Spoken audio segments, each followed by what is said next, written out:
Hi everyone, I hope all of you all are safe. Today, it's been a very long time, but I have come up with a very much needed topic. I have got a lot of parents complaining me about their children's behavior. That is, they do not sit at one place for long, they throw temper tantrums, they are back answering, they are fidgeting a lot, they are self talking, they are self isolating themselves and not communicating or not interacting with anybody. Now, this is just tip of the iceberg. Till the time the schools start, these problems are going to last. And why that is because the schools bring in a lot of routine in your life. We have an upbringing where schools are there to bring an order into our life. Now, we have a teacher who is an authoritative figure. We also develop an emotional bond with the teacher. We are looking forward to going to school after a certain age, especially after we are above 5 years of age. We want to go to school. We want to meet our friends there. When we don't get to do all of these, we tend to become a bit frustrated. We are indoors all the time. So this frustration or boredom is bound to arise. Now, when the child is at home and not getting to interact even with his parents, because the parents are either working parents and also managing house at the same time, or involved in their housework all the time, so parents get very limited amount of time to spend with the child. Now this leads to a child being insecure.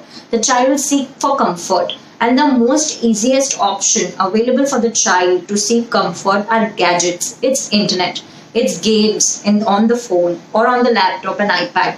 This is problematic because according to WHO guidelines, if a child between the age group of 0 to 5 spends more than 1 hour, or if the child between the age of 5 to 14 spends more than 4 hours on a gadget, this is including their screen time for their schools, it leads to internet disorders or gaming disorders. These not only have mental health problems, they also have physical problems. You develop neck pain, you develop back pain, your writing ability gets improved, it gets goes for a toss, or your handwriting goes for a toss, and there are innumerable number of physical issues also that arise from them. So what is the solution for this? The solutions are very basic and pretty simple. You just have to spend time with your child. Now you cannot just do things with your child. That is, you do not just take the child for a walk and say that I spend time with my child, or you cannot just sit with the child and make the child do homework. This is also not called spending time with the child. Spending time with the child is going down with the child, going down to what he is doing. That means if he's running around, simply run around with him. Do what he likes to do. If he wants to play board games or you want to play board games, make them play board games with you.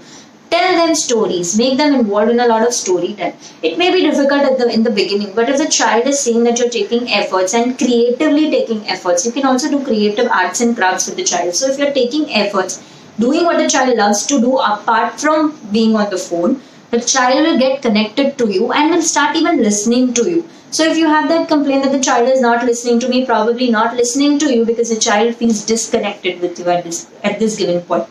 So it's easy. You have to communicate with the child by spending time with the child. Secondly, don't give in to children's emotions. They tend to feel very powerful when you are giving into their emotions. That is, you do not have to give them that power. You have to give them the strength to develop a strategy to solve their own problems. Children become sensitive to criticism, they start crying. You don't have to give in to them and always make them understand that it's okay. Sometimes it's their problem and they have to solve it on their own. Sometimes they ask for a lot of things from you. मुझे ये चाहिए, मुझे वो चाहिए, मुझे ये चाहिए. And if you're not giving it to them, they will throw temper tantrums. Now, out of that trouble to tolerate their tantrums, you give them what they want and you save your time. But this is causing a lot of problems because the child does not develop strategies to self-regulate and not even the problem-solving strategies. You have to just simply ignore when these things happen. A child will learn to solve the problems on their own.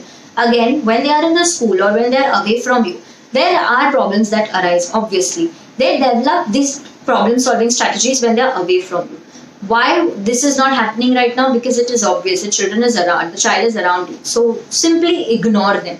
Let them be for some time. If the problem is increasing, then constructively devise a plan with your partner and solve it. Third thing is respect your partner. The way both of you talk in front of your child is going to make a lot of difference. If by being home all the time, you and your husband or you and your wife are constantly fighting, are involving in arguments, or even there are 5 minutes petty arguments that are happening, it affects the child in a bigger manner. You just have to make sure that the child is not around when this is happening, or you have to talk with your husband or wife positively in front of your child, because they are getting affected mentally looking at arguments in the house, and that has to be avoided. So these are some basic strategies that could help. Apart from, I have already added my one of the videos talks about how you should handle diet of the child, how you should play with the child, etc. But these were the problems that I have encountered very recently with a lot of parents, and I wanted to share this video to help you deal with this. So summarizing it, first is communication, which does not involve homework or does not involve exercise. You have to play with them or tell stories, etc. or be creative and do arts and crafts. Second is, do not give into their emotions. Let them find out their solutions themselves. Simply ignore unless it reaches to a point that you need to help. And the last thing is, always have respect for your spouse in front of your parents. I hope it helps.